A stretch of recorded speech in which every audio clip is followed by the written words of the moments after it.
for the podcast, The Loving Cup, Elevate Your Gratitude, coming to you from the FingerLakes1.com studios in Seneca Falls, New York. And this episode will air on Tuesday, March 13th, 2018. So I want to share a poem by Abby Willowroot with you. May I come to understand that blessings are everywhere, that my attitude will affect outcomes, that challenges are often gifts in disguise. May I come to trust that most things can get better with time, that my instincts and gut feelings have value, and that a positive attitude makes things go smoother. May I come to see that I have many skills and talents I can use, that I am a positive influence on many people, that there are those around me who wish me well. May I come to value that today is a blessing to be enjoyed, that each person is unique and important, that each moment of my life has meaning. So we're doing things a little bit different today. I do have two guests in the studio, but one of them is me. And my other guest is Melissa Killeleagh. So Melissa, welcome. Hi, thank you so much for having me, Katie. It's nice to have you here. So if you've seen my podcast before, I like to start by having my guests introduce each other. So why don't we introduce each other? Awesome. And I'm more than happy to go first. Okay. I will say this is really fun because this is my first time as a guest in the news studio. Oh, fun. Which is really great. Yeah, you're usually here in this seat. Yeah. It's fun to be over here. I feel like the pressure's off. So Katie MacIntyre, dear friend and colleague, purse sister, activist in the community. I love this woman because there's so much I could say about her. I won't talk forever, but in my knowledge, she has been an incredible guru at Generations Bank in the world of marketing. But her brand of marketing is different than what most people are accustomed to, right? Like, this is a woman who just builds relationships and is constantly figuring out how to connect the dots and plug people in where their gifts are best served. So I'm grateful for that part of you. But she's also an incredible mom who has inspired me. I'm like ready to cry now, right? I was ready to cry after the poem. I felt like you read that just for me. But incredible mom and has inspired my parenting. I have a son who will be 2 in April, and one of the things that Katie said to me that has always been in my heart but I could never articulate is the desire to delight our children, right? To give them experiences that constantly bring joy and spread joy. So you know, there's so much more I could say, Katie, but you're an incredible friend. You're an incredible member of the greater Finger Lakes community, a citizen of the world, I would say, right? It's not like your legacy stops here in Seneca Falls or is limited to where you live in Auburn. So I'm just grateful to know you, and I'm so happy to be here today. Well, thank you. Sometimes we cry on this podcast. I will try not to cry today. Well, that's really a very, very amazing introduction. Thank you. I'm honored. So let me introduce you to Melissa Killeleagh. So Melissa is my friend and is a teacher for me and is someone who helps me to see things in different ways. She is also a mom and a mompreneur. Did I say it right? Yeah. And runs her own business as an independent consultant with Arbonne, which I love your scarf that you're wearing. Thank you. Your Arbonne scarf. Thank you. My Arbonne brand scarf. And really about all kinds of healthy living, so that every aspect of your life, I think, really reflects being healthy, and comes from a finance background, which I envy you, because I'm not a fan of spreadsheets and even balancing my checkbook, really. So, but I think you have that great gift to share with others too. Thank you. I don't really love all of that myself, which is why I found my way out of that world. Okay. Yeah. Right. I love putting together the puzzles that are budgets and all of that kind of stuff, but the reality is I love being able to just do this. And do other things. Yeah. Awesome. So Melissa, let's talk a little bit about the past year, and if you can share something with me that you're most grateful for from the past year. You know, I'm gonna say you and I connecting and really deepening our friendship. honestly. So I think about this. There is a statue here in Seneca Falls that is of 3 very prominent women in history, Elizabeth Cady Stanton and Susan B. Anthony and Amelia Bloomer. And the statue is of Amelia Bloomer introducing her friend Susan B. Anthony, who's in from out of town and passing through and going to be here for a bit, to Elizabeth Cady Stanton, who's a resident here. And Katie and I have talked about this before, about how I think it was Karen really who connected us initially, Karen Beals, who is another woman that I'm deeply grateful for. She was kind of like the Amelia Bloomer for us. She was our Amelia Bloomer. Yeah. So figuring out like where this journey takes us is going to be really incredible. I'm grateful for that. But the reality is I'm grateful to have connected because you and I are also very much like our own Amelia Bloomers, right? Like we love to connect people. We love to just really begin planting seeds of relationship and connection in such a big way so that our community is best served and the people around us are best served by those relationships. So yeah, I would definitely say like our friendship over the last year has been one of the greatest things I'm grateful for. That's beautiful. So now I'm going to answer the question. So I would say I think I have 2 answers. So one of them is related to friendships, and Melissa, you're one of those friends, but I feel like this past year, I don't know if it's something about like being over 40 and you're just like, you know what, I don't have time for the others. I don't have time for that stuff. Like I want to have real connection, and I've just in this past year really feel like I have solid women friends, and it's awesome. It's really awesome. And the other thing that I'm really grateful for from the last year is that I was able to run the Boston Marathon. And that was, it was hard, but it was something that I worked towards for so many months and proved to myself that I could do it. And I did it. And it's incredible. It's just awesome. I'm proud of myself. For sure. I have to add something. So when you talked about that, the friendships and the connections, so our connection was like the connect the dots to a lot of other incredibly wonderful friendships and relationships in this community as well. Angela Dadabo, Leanne Twala, like just so many other people. So I can echo that. And same thing, like I turned 40 last year and there's no time for anything other than that deep human connection, right? So I'm there with you.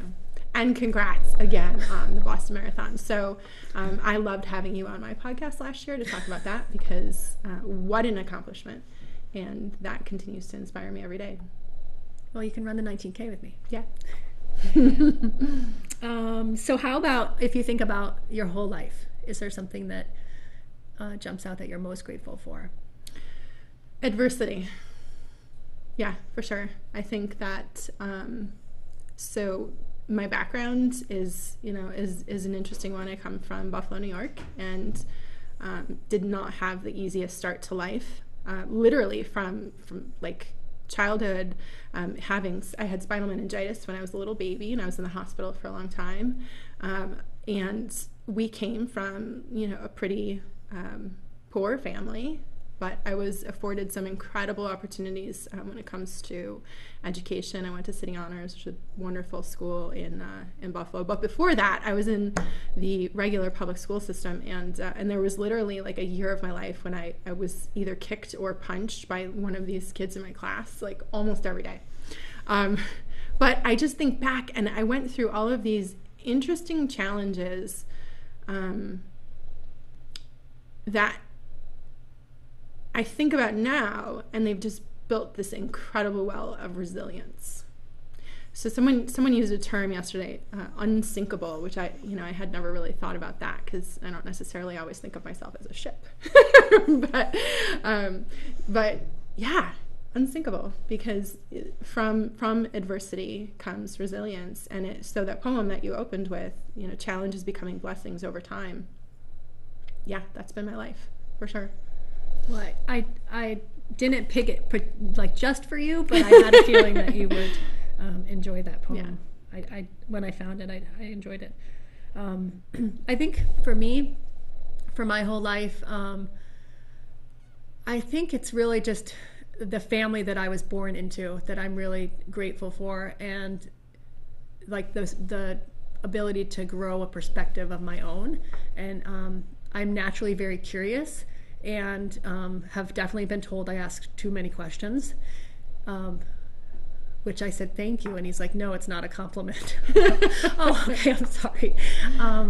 But my parents, I was born in Rhode Island, and then we moved to New Hampshire when I was 5, and we moved into the middle of the woods down a dirt road. We had a private lake and didn't get TV reception, and so I grew up like outdoors, building forts, riding bikes. I have 2 brothers, and like we were raised, we all did everything. So we, at 7, we could all cook dinner, we could all do dishes, we could all do laundry. Everyone mowed the lawn. Like there were no gender differences in chores. Just everyone learned how to do everything, and I loved that. I really loved that. And I have 2 boys, and I'm teaching them how to do everything too, because they need to. These are life skills. They're not based on gender. Right. But anyway, so it's a long answer. But basically, my family and the ability to just be curious and explore and do the things that I wanted to do. And so I grew up in New Hampshire, and I left at 18 for college, and I've never moved back to New Hampshire. And I love to visit there. It's a beautiful state. But I remember being a very young girl and saying to my dad, like, everybody here is white.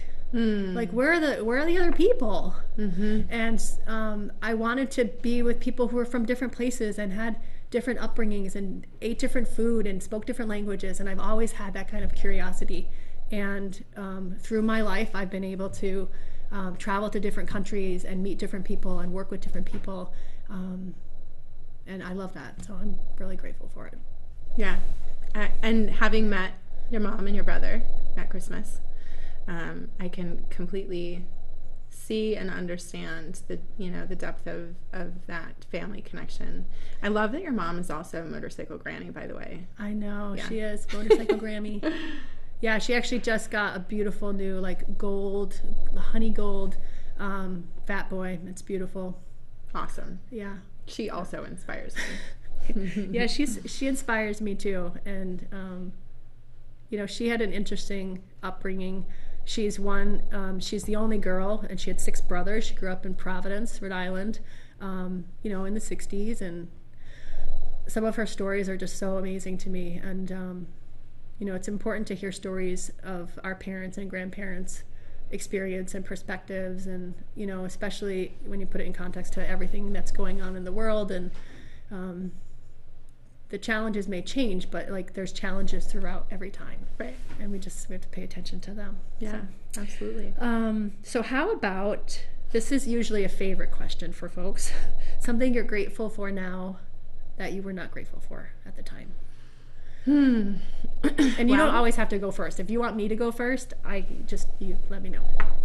The answer was right there as soon as you asked. So I would say, so almost 2 years ago now, my son was born. And so then, 2 years and a month beyond that, I unexpectedly moved out of my home with my son's father, and we came back here to Seneca Falls. We were living in Geneva at the time, and that was probably one of the hardest decisions I've ever made, hands down. But coming back to Seneca Falls and being surrounded by these incredible friendships, and being involved with some of the most amazing, inspiring, talented leaders, our organizing committee for the Women March, being part of so many different groups like that, where I'm reminded on a daily basis of how we're never alone. We're always alone. You know, it's like when you think about the deep existential question of like being alone, we're always alone, but we're never alone. Right. You know, if we open our eyes to look around, like, so I don't even like to use the phrase, you know, single parent, right? Because Jack's father is still involved in his life, and I have so many incredible people around me. But I remember, like, right after I moved, like, just feeling so challenged and having it feel so overwhelming and so difficult. But what drove me and what kept me going was exactly what you and I talk about with our kids, which is like, my job is to help him live a life of joy. And so even the apartment that we chose was downtown Seneca Falls, overlooking, so Jack's playroom window, which is like floor to ceiling, right? It actually framed the National Women's Hall of Fame. Awesome. Like, clearly I have some work to do if I'm gonna end up there. But talk about inspirational. And the space itself was just bright and inviting and such a happy space to wake up in every single day. And I know that it was the best choice I could have ever made. But at the time, it didn't necessarily always feel like it. Yeah. It's good. And time helps. Absolutely. Time is what turns those challenges into blessings. Mm-hmm. So I am having trouble thinking of just one thing for this, but I do feel grateful for every door that was closed in my face and every no that I received. Not in the moment, because sometimes, especially like when you're a teenager and you're trying to figure out who you want to be, and there's, you know, you are determined that this one thing is something that must happen and it's the key to all other things. And in that moment, you're like, that's not fair. And, you know, I remember my father saying to me, well, life's not fair. And I was like, yeah, but like, I want this thing. And he's like, right. That's the way it goes. Like, you'll get over it. You'll feel better. Like, tomorrow you're going to feel better. And it's the same thing about time. But like, sometimes in those moments, like, we don't have the ability to, you know, see what we will feel like when time has passed. So we have to build that muscle and build that trust that things do work out. Mm-hmm. And so there's a few instances like that where like I was really, really so set on something happening and then it didn't happen. But it was, looking back, it's always the right thing. Right. So now I think I'm better at that. Like if something doesn't happen, it's like, okay, give it time. And usually you get a message and you get some kind of reminder, like, you know what, the choice you made or the choice that was made for you is the right choice. Mm-hmm. Let it be. Yeah. Have you ever read the book Running with Safety or Running from Safety, Jonathan Livingston Seagull? No. Read Running with Scissors. Or sorry, Richard Bach. Richard Bach is the author. That's the other book that he wrote that most people know. But one of the things he's his older self, like teaching his 6-year-old self some of the lessons that he's learned in life. Really fantastic book. And, you know, one of the things I think about is if I could give one thing back to my 6-year-old self to carry forward through all of life, it's asking the question of like, what beautiful lessons am I learning in this moment? So for all of those doors that closed, for all of those no's that you received, for all of those moments that felt so hard in that moment, that we come to, you know, fast forward to 40 and we know how to ask ourselves that question now. Like it doesn't have to take time. Right. You can actually sit in the moment and just say to yourself, you know, what beautiful lessons am I learning from this moment? And actually accept it with gratitude, right? So if I could give that to my younger self to carry forward, that's the only thing I ever feel like I'd want to go back and change, because it is a blessing to look at all of those things as, you know, some other door that opened at the time. Yeah. That's great. So let's talk about gratitude practices. Do you have a gratitude practice? I do. I have a few, but the one I do daily, so I have a few that are meditations and things like that. So if I'm going through a challenging moment, like I might go to my gratitude meditation for that day, which is like, you know, 20-minute meditation. And so much you could find like just searching YouTube, right? Sure. But my gratitude practice that I engage in daily is twofold. In the morning, when I'm doing, I have a practice called Morning Pages. That's from Julia Cameron's The Artist's Way. It's just like a brain dump to get that spirit flowing. I do write a lot about what I'm grateful for, because that's the mentality I want to start my day with. But also, before I go to bed at night, I make sure that I fall asleep listing 3 things that I'm grateful for every single night. It's amazing when you can calm the mind with those things and wake up focused on them, how differently the day goes, right? Yeah. Now that's a practice I could have used as a teenager. So teenagers watching this, take Try that it. note. Yeah. Yeah. How about you? So we have a family gratitude practice. So we use a gratitude jar. So we fill one every year, and then it's something that my husband and I celebrate. We'll go out to dinner and we'll dump the whole jar out, and we'll read the things. And usually we laugh and cry, but we each write down things that we're grateful for when they happen throughout the year, and we stuff them all into this jar, and then we read them. So that's a family practice, and we probably are on our 6th year of doing that. That's awesome. I'm definitely going to steal that from you. It's totally awesome. Jeff And I've is given them ready. as gifts. I've given empty jars with just a slip of paper for instructions on what to do. I've given them out to people. And so I have friends across the country who are doing gratitude jars. It's really fun. Yeah. And then I have a book that I read every day. It's dated with something, a reading for each day of the year. And it was a gift, a book that was gifted to me by my friend Kathy Troisi. And so I read that every day. So it's my morning routine to read those messages, and most of them are about gratitude. So Fantastic. yeah. How about if we talk about what we're most grateful for in the other? I think we did it a little bit, but we could tease it out a little bit more. Yeah. I there's so much, Katie. I don't even know, like, how long are we on this show for? We have just a few minutes. This is probably our last question. Yeah. Honestly, it's how that curiosity that you talk about shows up in your relationship to other people, right?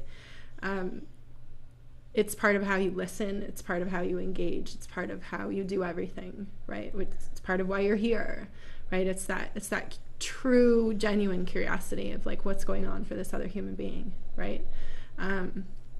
And that's the basis of all relationship, right? It's like being able to put that other person first and say, like, like in this conversation, even if you were going to them because you want to, sell them on some level of packaging for, for marketing or whatever it is, it's always going to be like listening to that other person first. And I've always felt that. I felt that in every conversation. And I always wonder, like, I hope I'm giving that back to you, because you're really incredible at it, and I know that it will just continue to serve you well, but also, like, your family, our community, like the world at large, because we need more people with that level of engagement. So Thank you. So for me, I think one is just your willingness. So willingness is one of my favorite traits in people, and I think that's one of the reasons why when we met I was just so immediately connected to you. But you can achieve a whole lot in life if you're willing to listen, if you're willing to take a chance, if you're willing to try something new. And so I think that's something that's such a part of you, and it's contagious, so it rubs off on other people, and that's a really important thing. And then the other is you have really good listening ears. So I think you listen with your heart, and you listen with your brain, and you're a problem solver, and I appreciate all of those things, not just for ways that you've listened and helped me, but in ways that I've witnessed you help others. thank you. And you make the world a better place too. So thank you. It is contagious, girl. It is. Just keeps bouncing back and forth. It's good. So anything else you want to share today about gratitude? So I'm grateful that you have this show, and I can't wait to watch some of the episodes that I have missed. I've watched several, but I know this week was pretty spectacular. Well, when this is airing, it'll be a few weeks before, but gratitude is something that we just continue to create this ripple effect across the world, right? If we just keep spreading that message, And it's really good for you. Yeah. Yeah. Yeah. And I'm grateful for Jim Seneca and for Finger Lakes One and for this studio and the capability to have this show. I mean, how cool is it? You think of an idea and then you share it with someone, they believe in you, and then they help you produce it. Like, awesome. Absolutely. I'm also grateful for Jim. Thank you. I'm hugging you from over here, Jim. So that does bring us to the end of our time together. And Melissa, I'm really just grateful for you as a person and for being a guest here today and taking time to join me here in the studio. So thank you for tuning into this podcast, The Loving Cup, Elevate Your Gratitude. If you or someone you know would be a great guest for the show, please contact me through Finger Lakes One or through Facebook. The show is going to switch to a different time, so we'll be announcing that in the coming weeks. And we'll be back next week with 2 more guests, so stay tuned. And until then, be well and share your gratitude.